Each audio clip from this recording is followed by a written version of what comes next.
Go to Jane, who represents Just Stop Oil from Rochdale in Greater Manchester. Jane, you're on the air.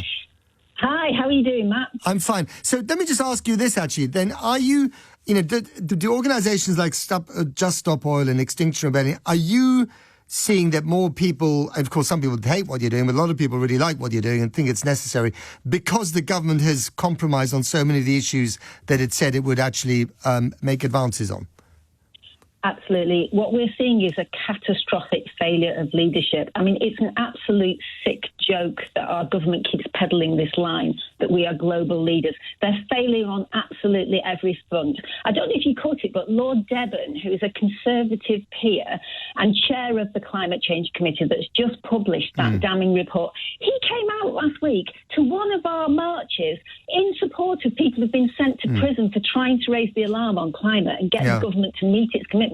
He came out and said people ought to make nuisances of themselves in every available circumstance. He's actually calling the British people out to stand up in civil disobedience against our government because things are so catastrophically urgent and our political system is failing us. OK, just briefly, Jane, we've got an interview with Jeremy Corbyn that I had to pre-record, and I hope you're going to listen to it after the break, and I hope all of you will listen to it. But he's interesting. He says, look, to Just Stop Oil and Extinction Rebellion, he says, it's absolutely right to protest, but don't do it in such a way that you make such a nuisance of yourself that you turn the people you want to convince against you, he says. OK, so civil resistance, like civil disobedience, this is how ordinary people have won rights throughout history. But this is Jeremy Corbyn basically telling you not to do too much of it. I know, and I'm saying he's wrong, Matt. If you just let me tell you why I think he's wrong. Okay. Actually, whenever we do what we do, we draw loads of people to us, and we can see that through the number of donations we get through our website, through the number of people who support us. We're growing absolutely massively. All right. And we don't see that we're alienating people at all. And also, we have to cause disruption to get attention. Ordinary people, we have to cause that disruption. If we go and block oil refineries or we surround Parliament, you, the media, don't give us the coverage and politicians can afford to ignore us. It's getting in the faces of people that actually helps us win our demands. And it's unfortunate, but it's true. Right, OK, but I guess we were thinking also about sports events or stopping, traffic when people are commuting or trying to get to hospitals. And these are other issues. Every protest is slightly different. Some of them are supported, some of them are not. Jane from Just Stop Oil, thank you very much for your call. As I said, after the break, Jeremy Corbyn for a few minutes about this and a few other things as well. He said it's a big blow for Rishi Sunak and his environmental credentials as far as he cares about them, that Zac Goldsmith, the Environment Minister, resigned yesterday in a pretty stinging resignation letter. He more or less said that Sunak doesn't care about the environment, is not interested in it. That's not great coming from someone within your ranks. There is a suggestion that he might have been also sending a little barb Sunak's way as a friend of Boris Johnson's. And then, of course, we've got the Labour Party also criticised for rolling back on its very ambitious £28 billion green revolution. So if you want to, criticise both parties, who do you speak to but Jeremy Corbyn, now an independent MP for Islington North, former Labour leader, of course, between 2015 and 2020. And I asked him what he made of the green plans, as far as they still exist, of both major political parties. Listen. Well, I think it's very depressing that Labour's rowing back, as you put it, on the Green Revolution, which I spend a lot of time developing those policies, which would include a very substantial green investment bank to help regenerate a green economy in this country. But there's also the question of environmental sustainability, and Zac Goldsmith has a very long record on environmental sustainability, and I'm not very surprised that he's had enough of this, because he doesn't feel the government is serious about it. Johnson came back from the COP in Glasgow and announced there would be no more UK funds invested in fossil fuel industries. I'm not sure that has been sustained at all. In fact, we've gone in quite the opposite direction around the world. So what you're saying is that both the big parties, the government party and the opposition, are not doing what they should be doing? They're absolutely not doing what they need to be doing. I mean, we are faced with a climate emergency, but we're also faced with a biodiversity and pollution emergency around the world. and that does require long-term, sustained investment and action to deal with it. We cannot go on pouring sewage into our rivers, plastic into our seas, polluting our air, and not expecting there to be some serious long-term consequences for all of us. And it can only be done by assiduous action and determined action by government to change policies and change direction, and that isn't happening. Well, the Labour Party is not sticking to its original, radical plans because they're saying there's just no money for it. Well, the money that's required is one of investment. Investments get returns. They get returns in terms of employment. They get returns in terms of taxation income from those working in the green sector, shall we put it, say sustainable energy production. But there is also the crisis surrounding water supply. The debt crisis that's hit Thames Water is affecting all the other water companies as well. There's an overwhelming case for public ownership of the water industry in order to ensure that it's run properly, invested in properly, and the money isn't siphoned out to either governments in other countries or hedge funds around the world. But the trouble with that is that if you renationalise water, and many people are in favour of that because the water companies have been doing such a dreadful job by and large, but if you do that, you're not exactly going to attract investment either, are you? You can't do both at the same time. Well, you can, because if you take water into public ownership, you decide the price you're going to pay for it based in part on the debt that the companies have already racked up and the excessive profits they've taken out.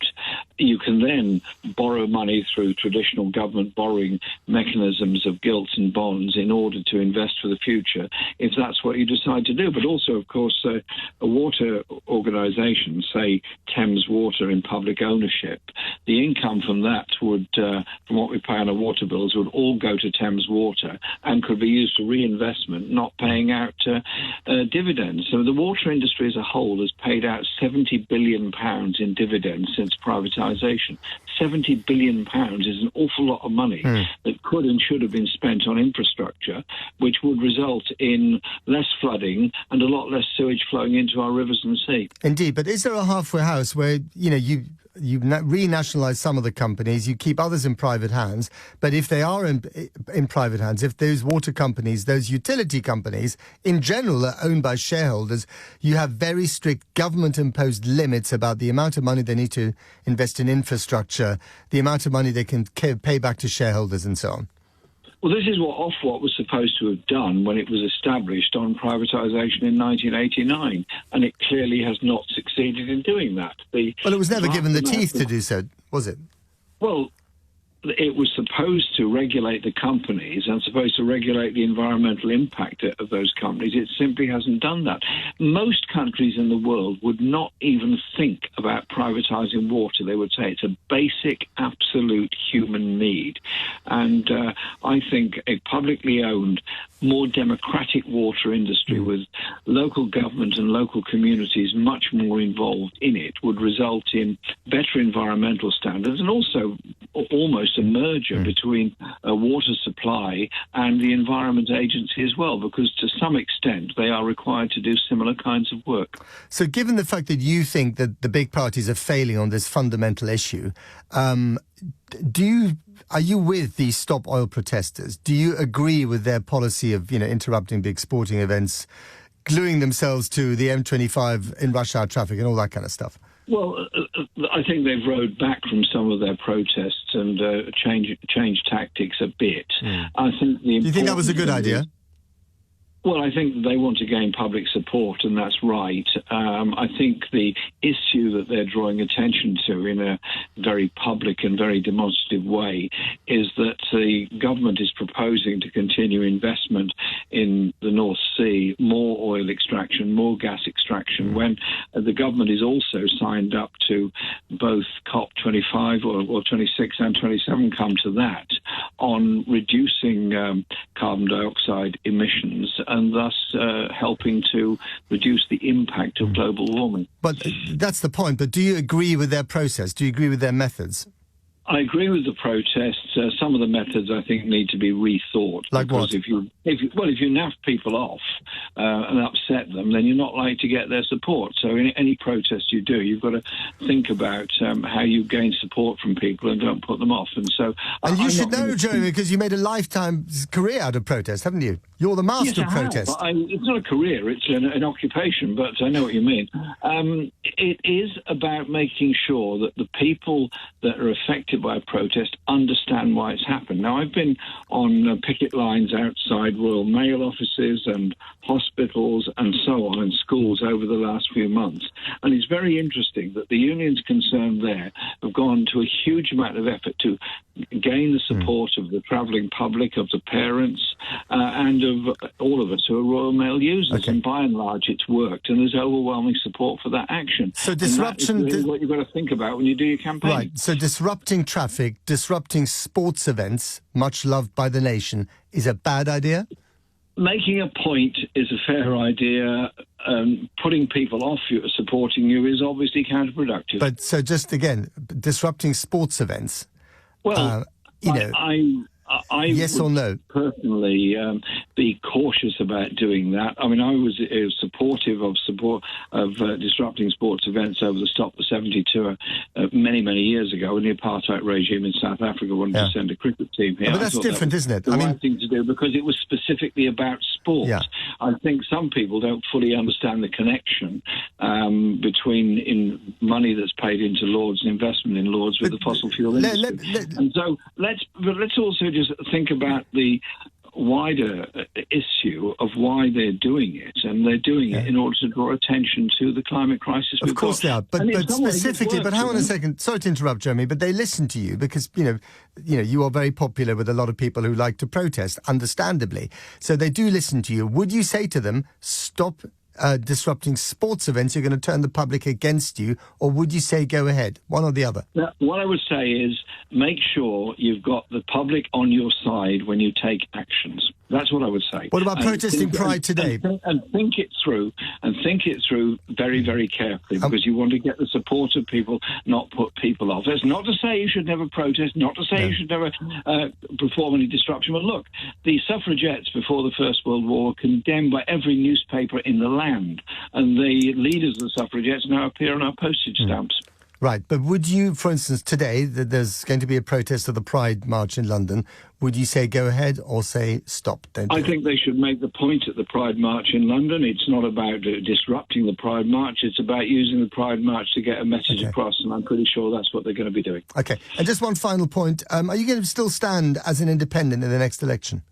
Well, I am very disappointed that the Labour Party National Executive decided to say that I should not be a Labour candidate. I hope that issue could be reversed, but doesn't sound like it. But the local Labour Party has been very supportive of me, and local Labour Party members have been very supportive of me, and I am very happy to continue being the MP for Islington North if that's what the people of Islington North want. Around 1 million people are expected in central London today to be celebrating the LGBTQ plus community and the big Pride parade. 32,000 people involved in this has just kicked off. It's heading through central London on its procession. It's being led by the Mayor of London, Sadiq Khan. He was speaking just before his leading duties. Of course, we have been hearing that there's the potential for disruption to this parade. Just Stop Oil has been insisting it won't disrupt it, but there will be protests outside Parliament this lunchtime instead. Well, the Mayor said he hopes the protests remain peaceful throughout the capital. We're hoping today's another wonderful day in London. We think records are going to be broken today.